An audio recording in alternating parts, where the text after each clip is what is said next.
बात समझ में आ रहा है? रासायनिक अभिक्रिया में जो भाग लेता है उसको क्या बोलते हैं? रासायनिक अभिक्रिया के चलते जो बनता है पदार्थ उसको क्या बोलते हैं? सब याद है? बोलिए, याद है कि नहीं? चलिए हमें ये क्या पढ़ना है जी? अवक्षेप। क्या पढ़ना है? अवक्षेप। अवक्षेप समझिए क्या होता है।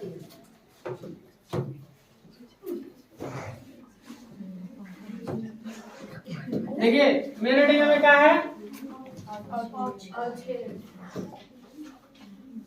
अवक्षेप पढ़ना है, ठीक है। इसका परिभाषा देखिए, अवक्षेप एक ठोस पदार्थ है जो रासायनिक अभिक्रिया के चलते विलयन से कहा जाता है, अलग हो जाता है, ठीक है।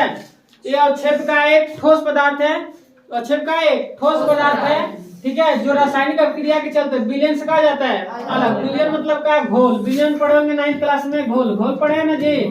पढ़े कि नहीं पढ़े? ठीक है, विलयन से कहा जाता है अलग। अभी समझे कैसे? जैसे कहने का मतलब ये है कि आप देखे होंगे, दही देखे हैं, दही देखे हैं, तो दही के ऊपर जो छाली जिसको बोलेंगे, छाली रहता है ना जी, ठीक है, तो वो ऐसे ही क्या होता है? अवक्षेप होता है। वैसे ही क्या होता है? अवक्षेप, ठीक है। अब दही किससे देखे? दही में हम क्या करते हैं? दही को मार दीजिए, उसमें पानी डालिए तो ऊपर क्या हो जाता है? ऊपर तैरने लगता है।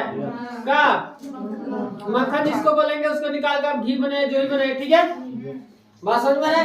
तो वो आपका क्या वैसे ही क्या होता है? अवक्षेप। वैसे ही क्या होता है? अवक्षेप होता है। बात समझ में है? जिस आप दही को बता रहे हैं, जिस दही आप काट लीजिए, दही जमाइए, दही जम गया, उस पर छाली जम जाता है, वैसे ही क्या होता है? अवक्षेप, ठीक है। वो भी क्या होता है? छाली। ठोस होता है कि नहीं होता है?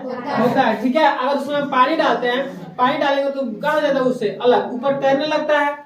भाषण में उसका हो जाता है आपका जो मक्खन बोलते हैं, जब उसको महेंगे तो उस पर पानी डाल देंगे, महेंगे तभी भी वो अलग नहीं होगा। मह के उसमें क्या डालेंगे? पानी, तो क्या होगा? पानी डालेंगे तो उसमें क्या होगा? ऊपर तैरने लगेगा, मतलब ठोस हो जाएगा ऊपर आके, और ऊपर तैरने लगे तो अपने हाथ से लोग क्या करते हैं? निकाल देते हैं। ऐसा होता है कि नहीं होता है? होता है। तो वैसे ही क्या होता है? ठोस। वैसे ही क्या होता है? ठोस पदार्थ होता है। बात समझ में आया? उसी को बोलेंगे अवक्षेप। उसी का बोलेंगे हम अवक्षेप बोलते हैं। तो इसलिए अवक्षेप का एक ठोस पदार्थ है जो रासायनिक अभिक्रिया के चलते विलयन से कहा जाता है अलग हो जाता है। बात समझ में आ रहा है? अब आप समझिए, हम दूध दही के बात बता रहे हैं, तो अब ये समझिए, जैसे आप दूध के नाम सुने होंगे, दूध, ठीक है। तो दूध से क्या बनता है? दही, ठीक है। दूध से दही, दही से क्या बन गया? मक्खन,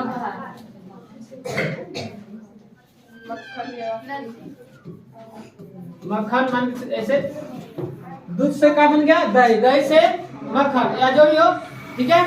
अब उसको क्या करते हैं? उसको लोग क्या करते हैं? गर्म करते हैं, ठीक है। मतलब अगर निकालते हैं जो अवक्षेप, जो अवक्षेप निकालते हैं ठोस पदार्थ, उसको क्या करते हैं? गर्म करते हैं, खराते हैं, जिससे लोग कहते हैं खराना। गर्म करेंगे तो क्या बन जाता है? घी। क्या बनता है? घी बनता है। तो देखिए समन्वय एक के है, समझ में आ रहा है? चीज एक ही है, लेकिन इसका देख रहे रूप, रंग रूप बदल गया तो उसका कीमत भी बढ़ गया। कीमत भी कहा जाता है बढ़ गया। ये मान के चलिए आपका 50 रुपया में मिलता है दही, दूध 1 लीटर कितना रुपया मिलता है? दूध 50 रुपया में। बात समझ में आ रहा है? अब दूध से क्या बन गया? दही, तो हो जाता है 100 रुपया। लगभग इस समय 100 रुपया चल रहा है किलो, ठीक है। बात समझ में? यही अगर बन गया आपका दही से मक्खन जो बना रहे हैं, इसका कीमत अलग होगा, ठीक है। अब इसको क्या करते हैं? घी बनाना है, ठीक है। इससे दही को जो भी करे मह के, ठीक है, मह के उसे आप घी बनाइए, ठीक है। तो घी जब बनेगा तो घी जो ओरिजिनल होगा 1500 रुपया है, 1200 रुपया लोग बेचते हैं। ऐसा है कि नहीं है? लेकिन बताइए चीजवा तो एक ना है। बात समझ में? रंग रूप बदल गया तो क्या हो गया? कीमत भी बढ़ गया। बात समझ में आ रहा है? तो अवक्षेप समझ में आया? आया कि नहीं? अवक्षेप समझ में? अवक्षेप का एक ठोस पदार्थ है जो कहा जाता है रासायनिक अभिक्रिया चलते विलयन से अलग हो जाता है। अवक्षेप का एक ठोस पदार्थ है जो रासायनिक अभिक्रिया चलते विलयन से, याद हो जाएगा? अवक्षेप का एक ठोस पदार्थ है जो रासायनिक अभिक्रिया चलते विलयन से अब अलग हो जाता है। लेकिन अवक्षेप कैसे होता है बता, समझ में आया? समझ में आया कि नहीं? आप कहने का मतलब ये है, दही पे ही समझा रहे हैं, दही पे बार बार समझा रहे हैं, क्योंकि दही सब कोई देखा है, ठीक है। अब दही में क्या करना? दही आप दूध से दही बनाना, तो दूध मान लीजिए खाली से दूध रख देंगे तो दही बनेगा नहीं, उसमें थोड़ा सा दही की मात्रा मिलाना पड़ेगा। बात समझ में आ रहा? जब मिलाएंगे तो क्या होगा? 4 घंटा 5 घंटा में, ठीक है, 2-4 घंटा में वो का किसका निर्माण कर देगा, दूध से दही बन जाएगा। बात समझ में रहा है? तब उस पर क्या बन जाता है, एक छाली, ठीक है।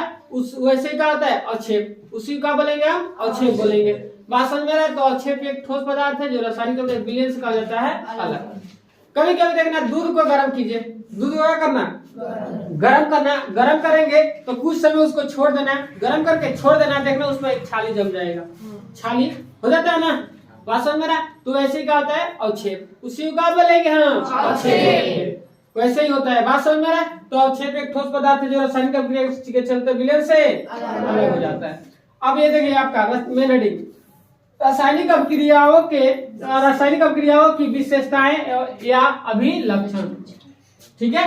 तो रासायनिक अभिक्रिया की विशेषताएं जानना है, ठीक है। रासायनिक अभिक्रिया की विशेषताएं, तो रासायनिक अभिक्रिया की 5 विशेषताएं, कितनी विशेषताएं, 5। रासायनिक अभिक्रिया की 5 विशेषताएं हैं, ठीक है। अब विशेषता कहने का मतलब क्या होगा, ठीक है, विशेषता का मतलब क्या होगा, रासायनिक अभिक्रिया की विशेषता। अब कहने का मतलब ये करता है कि हम कह दें नहीं, हमने मोटू सेट की कोई गुण बताइए, कोई विशेषता बताइए ना, बात समझ में रहा है? तो हम आपसे कोई पूछ दे गांव में या कहीं भी आपके गाँव के है तो पूछ दे कि इसकी विशेषता बताइए, तो कहेंगे ना कि हाँ पढ़ने में ठीक है ना जी, पढ़ने में अच्छा है, बोली व्यवहार अच्छा है, किससे ज्यादा मतलब ना रखता है, अपने पढ़ाई से मतलब रखता है, उसका रहन सहन सब कुछ मतलब उसका ठीक है। बात समझ में रहा? समझे? तो उसका क्या बता दिए हम, विशेषता बता दिए।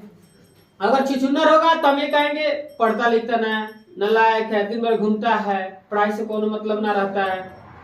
बात समझ, ऐसे उसका क्या बता देंगे, उसका ये भी गुण बता देंगे, अगर खराब होगा तब। तो उसी तरह से रासायनिक अभिक्रिया होता है तो उसकी विशेषता है, ठीक है। कोई भी रासायनिक अभिक्रिया होगी, कोई भी, उसमें 5 विशेषता पाई जाएगी। देखिए रासायनिक अभिक्रियाओं की मुख्य विशेषताएं निम्नलिखित है। देखिए कितनी विशेषता है जी, 5 है, 5 विशेषता है। अब पांचों विशेषता समझे क्या होता है। अब कोई भी रासायनिक अभिक्रिया होगा तो 5 विशेषताएं उसमें पाई जाएगी, 5 गुण पाया जाएगा। बात समझे? तो रासायनिक अभिक्रिया होगी। अगर 5 गुण नहीं पाया जाता है तो रासायनिक अभिक्रिया नहीं होगी। समझिए कैसे, अगर रासायनिक अभिक्रिया तो होता है तो उसमें गैस की उत्पत्ति, मतलब उसमें क्या निकलेगा जी, गैस, ठीक है। उसमें क्या निकलेगा, गैस। दूध से क्या बनता है, दही, दूध से क्या बनता है, दही। तो बताइए उसमें आप दही बन गया, तो दही को जब आप काटेंगे देखना उसमें से गैस निकलता है कि नहीं निकलता है, निकलता है। ध्यान से देखेंगे तो क्या निकलता है उसमें से, गैस। बात समझ में आया? रासायनिक अभिक्रिया होगा तो उसमें से गैस निकलेगा फिक्स है। अब समझिए अवक्षेप का बनना, अवक्षेप बनता है, छाली जैसा ऐसा बन जाता है, बनता है कि नहीं। दूध और दही पे ही समझा रहे क्योंकि सबको ये देखा है। बात समझ में आ रहा है? तो ये बताइए अवक्षेप का बनना, तो अवक्षेप बनता है कि नहीं बनता है, बन जाता है। रंग में परिवर्तन, रंग बदलता है, दूध का रंग देखना और दही का रंग देखना कुछ चेंज रहता है, रंग परिवर्तन हो जाता है। लेकिन हमें अगर ध्यान से देखेंगे तब, अगर ऐसे कहेंगे उजला भी है, उजला ये भी है ना, लेकिन कुछ परिवर्तन रंग में हो जाता है। बात समझ में आ रहा है? होता है कि नहीं होता है। ताप में परिवर्तन, ताप, टेम्परेचर, टेम्परेचर में परिवर्तन नहीं होता है। दूध का टेम्परेचर देखना और दही का टेम्परेचर देखना। दूध पीने से होता है ठंडी लगता है, आप लोग कहते हैं दही खा के ठंडी लग रहा है, मतलब क्या ठंडा है, मतलब क्या है वो ठंडा, तभी ना उसको ठंडी लग रहा है। बात समझ में आ रहा है? मतलब वो दही खा लिया तो उसको ठंड लग रहा है, मतलब कुछ ना कुछ ताप में परिवर्तन है उसमें। बात समझ में आ रहा है? तो दही के, दूध का और दही का ताप एक बार क्या करना, चेक कर सकते हैं, ठीक है। टेम्परेचर हम चेक कर सकते हैं, किससे, थर्मामीटर से। टेम्परेचर चेक करना होगा, अगर मान लीजिए हमारे शरीर का टेम्परेचर चेक करना तो किससे चेक करेंगे, थर्मामीटर से। बात समझ में आ रहा है? वैसे ही देखिए यहाँ अवस्था में परिवर्तन, किसमें, अवस्था, अवस्था बदल जाता है। अवस्था मतलब देखिए पदार्थ की कितनी अवस्था होती है, 3। चौथी अवस्था का है प्लाज्मा अवस्था। पदार्थ की 3 अवस्था मतलब चौथी अवस्था प्लाज्मा अवस्था। अब बताइए दूध जो होता है, दूध जो होता है किस अवस्था में होता है, किस अवस्था में रहता है।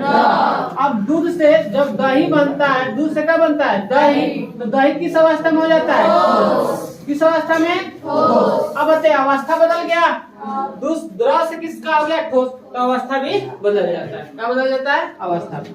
बात समझ में आ रहा है, आ रहा है समझ में? तो अगर रासायनिक अभिक्रिया होती है, रासायनिक अभिक्रिया होती है तो उसमें 5 विशेषताएं पाई जाएगी। पहला गैस की उत्पत्ति, अवक्षेप का बनना, रंग में परिवर्तन, ताप में परिवर्तन और अवस्था में परिवर्तन। एग्जाम में क्वेश्चन ऐसे भी आता है, रासायनिक अभिक्रिया की विशेषताओं को लिखें। रासायनिक अभिक्रियाओं की विशेषताओं को लिखें। या ऐसे ही पूछ देता है रासायनिक अभिक्रिया की कितनी विशेषताएं होती है, तो कितनी विशेषताएं? 5। गैस की उत्पत्ति, अवस्था में परिवर्तन, रंग में परिवर्तन, ताप में परिवर्तन और अवक्षेप का बनना। ये 5 वो का है परिवर्तन होगा तो रासायनिक अभिक्रिया होगी। कोई भी रासायनिक अभिक्रिया है उसमें ये 5 विशेषताएं पाई जाएगी। जैसे H2 2H2 प्लस O2 दिया 2H2O। अब बताइए, ये बताइए क्या है, किस रूप में है जी? गैस।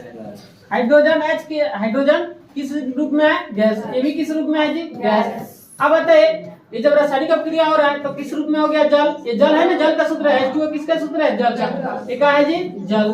अब बताइए, जो जल है किस रूप में हो गया? द्रव रूप में हो गया। अब बताइए अवस्था बदला कि नहीं बदला? अवस्था बदल गया। अब इसमें गैस की उत्पत्ति होगी, ठीक है। और एक अवक्षेप भी इसमें बनेगा। वास्तव में रंग में परिवर्तन होगा, ताप में परिवर्तन होगा, ठीक है, और अवस्था में परिवर्तन होगा। 5 विशेषताएं इसमें पाई जाएगी। बात समझ में आ रहा है? तो कोई भी रासायनिक अभिक्रिया होगा उसमें 5 विशेषताएं पाई जाएगी। समझ में आ रहा है? आगे बढ़े। अब इसको देखिए, हम आगे पढ़ेंगे रासायनिक अभिक्रिया की 5 विशेषता है। रासायनिक अभिक्रिया में गैस की उत्पत्ति होती है, इसे उदाहरण देकर समझाएं। गैस की उत्पत्ति कैसे होती है, इसे क्या करना है हमें? उदाहरण देकर समझाना है, ठीक है। तो आगे बढ़ाएं। चलिए यहाँ देखिए, रासायनिक अभिक्रियाओं में देखिए, मैंने रासायनिक अभिक्रिया में गैस की उत्पत्ति होती है, इसे उदाहरण देकर क्या करना है? समझाएं। दानेदार जस्ता की अभिक्रिया तनु हाइड्रोक्लोरिक अम्ल या तनु सल्फ्यूरिक अम्ल से कराने पर हाइड्रोजन गैस उत्पन्न होती है। एग्जाम में आपका ऐसे क्वेश्चन देता है, ये वाला, ठीक है, जो लिखा है ऐसे ही देता है। आपको ये याद करना पड़ेगा। दानेदार जस्ता की अभिक्रिया तनु हाइड्रोक्लोरिक अम्ल या तनु सल्फ्यूरिक अम्ल से कराने पर हाइड्रोजन गैस क्या होती है? उसमें से उत्पन्न होती है, ठीक है। तो ये आपको याद रखना पड़ेगा। मतलब दानेदार जस्ता, ठीक है, दानेदार जस्ता ले लीजिए, ठीक है, और किससे? हाइड्रोक्लोरिक अम्ल। किससे? हाइड्रोक्लोरिक अम्ल। मतलब दानेदार जस्ता ले लीजिए और तो हाइड्रोक्लोरिक अम्ल ले लीजिए या तनु सल्फ्यूरिक अम्ल। उसमें क्या करेंगे? मिलाएंगे तो उसमें से क्या निकलेगा? गैस निकलेगा। बात समझ में आ रहा है? कहने का ऐसे समझिए, आप पानी है, सबके घर पानी है, कभी क्या करना? चूना ले लेना। चूना लिया किसमें डाल देना? पानी में। उसमें गैस ना निकलेगा? निकलेगा कि नहीं? गैस निकलता है, देखें कभी? निकलता है। बात समझे? तो वो भी उसमें भी रासायनिक अभिक्रिया हो रहा है, गैस की उत्पत्ति हो रहा है। बात समझ में आ रहा है? अब रासायनिक अभिक्रिया में अवक्षेप का बनना, इस बात को ठीक है उदाहरण देकर समझाएं, ठीक है। अब रासायनिक अभिक्रिया में अवक्षेप बनता है, इसको क्या करना है? हमें समझाना है। अभी समझाए थे अवक्षेप कैसे बनता है, इसको क्या करना है? हमें उदाहरण देकर समझाना है। तो अब दही वाला दूध वाला तो लिखेंगे नहीं, दूध दही लिखेंगे नहीं लिखेंगे। हम क्या लिखेंगे? ये जो हम ये लिखे ये लिखना पड़ेगा, ठीक है। तो हम लिखेंगे, देखेंगे सोडियम क्लोराइड किसका सूत्र है जी? NaCl। NaCl का सूत्र का सोडियम क्लोराइड का सूत्र क्या होता है? NaCl। मतलब क्या है? नमक। ये क्या है? नमक। NaCl का है नमक, मतलब सोडियम क्लोराइड, ठीक है। अब ये के जलीय विलयन में सिल्वर नाइट्रेट का विलयन डालने पर सिल्वर क्लोराइड का दही जैसा सफेद अवक्षेप प्राप्त होता है। दही जैसा सफेद अवक्षेप कहा जाता है प्राप्त। मतलब कहने का मतलब ये कह रहा है, देखिए कहने का मतलब ये है कि सोडियम क्लोराइड मतलब आपके नमक जो भी है, नमक के जलीय विलयन, मतलब नमक के क्या बना दीजिए? घोल। नमक के क्या बना दीजिए? घोल। नमक के घोल बनाइए और नमक के घोल में क्या डालना है? Silver chloride. क्या डालना है? सिल्वर क्लोराइड, ठीक है। सिल्वर क्लोराइड डालेंगे, ठीक है। तो जब डाल देंगे इसका क्या बन जाएगा? दही जैसा सफेद अवक्षेप, मतलब छाली जैसा एकदम बन जाएगा। बात समझ में आ रहा? आप ऐसे भी समझ सकते हैं, पानी आपके घर है, चूना लीजिए, चूना उसमें क्या करना है? उसमें डाल देना। तो जब डालेंगे ना तो कुछ समय छोड़ देंगे तो उसमें छाली जैसा मतलब दही जैसा अवक्षेप प्राप्त हो जाएगा। दही जैसा क्या प्राप्त होगा? अवक्षेप, मतलब छाली जैसा, लेकिन अब हो जाता है तो वही क्या होता है? अवक्षेप, ठीक है। तो हम इसको याद रखेंगे। सोडियम क्लोराइड के जलीय विलयन में क्या डालेंगे, सिल्वर क्लोराइड के सिल्वर क्लोराइड का सिल्वर नाइट्रेट का विलयन क्या करेंगे, डालेंगे तो हमका मिलेगा सिल्वर क्लोराइड का दही जैसा का मिलेगा और छेद प्राप्त हो जाएगा। ठीक है, तो ये आपको याद रखना पड़ेगा। अरे समझ में, बोलिए।